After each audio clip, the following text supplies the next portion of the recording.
If you have chosen to work with clay as your material for making your Picasso face, maybe you're creating a cubist design, you'll find that there are materials in buckets at the back counter by sink 3, and there will be everything that you need in a bucket, and you'll just take a bucket to your table. You'll probably be grouped with kids who are using clay. Everyone who's using clay will need to have a bag with their name on it and class code.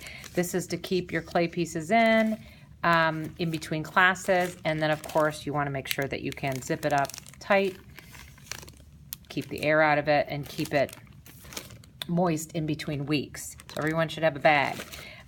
Put your name on these and make sure that all permanent markers are away from the table when you're working. We don't want to leave those on a table with clay materials.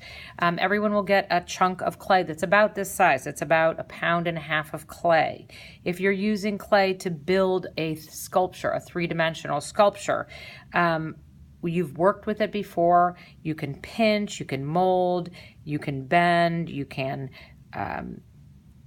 shape, but have a plan in mind before you start. You can scratch into it with tools, you can draw in it, you can add pieces together, join pieces together with a scratch attach method. When you want to join a piece of clay, you simply, like, let's say I want to start with, this is going to be the shape of my head.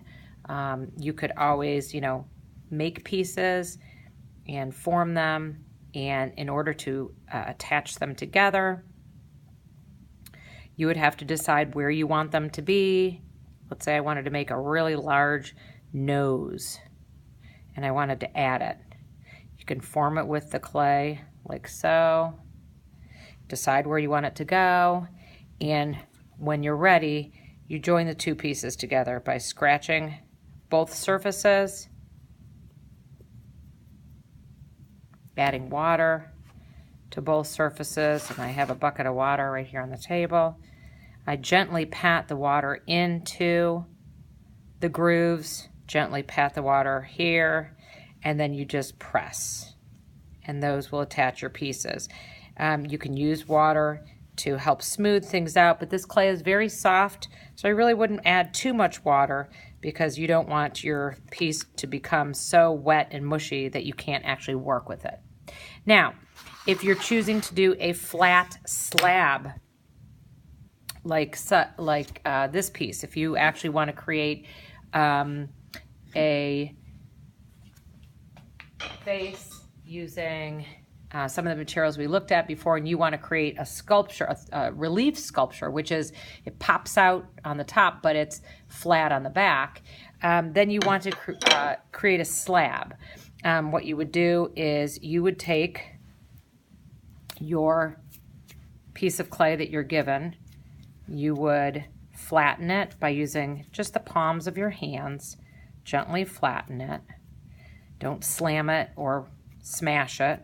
And again, have a plan, have a design out on the table. You're not going to just start and wing it. We want to have a plan so that we do not waste materials. Okay, so you would roll your slab out, and we want to roll slabs so they're about as thick as a pancake, a nice buttermilk pancake. You don't want it too skinny or it'll crumble and break, and you don't want it too fat because it won't dry. So you would roll your slab. You would create the shape of your face, of course, from the design that you have. I'm drawing very lightly onto the clay. And the reason why I want to draw lightly is if you make a mistake and you decide you have drawn it incorrectly, you want to make a change to it, all you have to do is wipe that line away, and then you can redraw. Let's say I wanted to add a nose here. I wanted to do a profile nose, and I wanted the shape of my face to look like that. Notice I'm using almost all of the slab for the head. Once your design is the way you want it, the clay knives are handy to cut any designs out. And you can just leave this extra clay. I wouldn't squish it up because you might want to use it and add pieces, you know, create eyes, nose, and mouth with it. And you might want to add pieces. So just set it aside so that you can use that later. If you want to add texture to a slab, I've got some tools on the table that you can use to add texture. I've got different types of textures and plastic that you can press into the clay to create texture. I wouldn't go too deep with it, but you can press into it and then gently pull it off, and it'll create that nice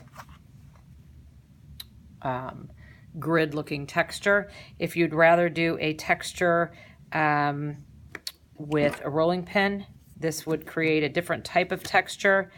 Texture would look more like this. And again, you don't have to create texture on the whole piece, maybe just half of it. Might have to hold it down and just use one hand to roll. Okay, so you could create different textures. You can then roll these pieces out.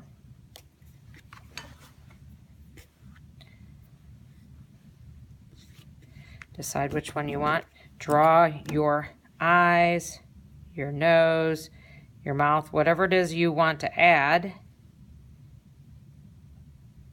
Cut these pieces out. And again, use that scratch attach method. When I'm using the scratch attach method, make sure you're cutting right where you want it. When I want to use the scratch attach method, first I'm going to kind of like smooth out any areas that are rough. Okay. I've already, if I'm putting it right here where the texture is, I actually don't have to scratch this side because there's already a texture. If I'm putting it on this side, however, it's smooth, so I would have to scratch that up. I'd also have to scratch up the back. You can use a pencil to do that, or you can use these scratching tools that I have for you. Add water, and then you just press. May have to redraw some of that detail after you've pressed it on. And again, I always pull extra clay away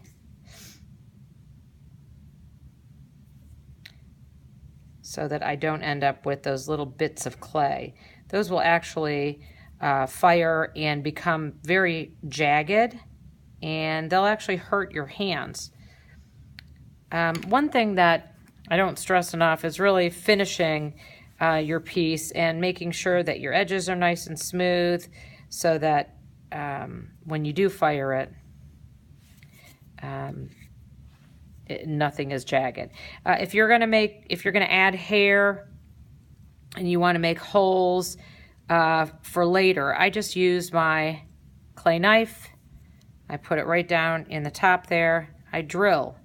Those pieces, those holes will not close up, and you'll be able to put a pipe cleaner through the top of those if you choose to add your hair with pipe cleaner. If you choose to instead add nails as hair, you simply have to choose your nails and grab those. Make sure, again, you plan this ahead of time, but your nails just would go into the top, and you just press it in just far enough so that they'll stay. And notice I'm pressing it into the edge. I'm not going into the front.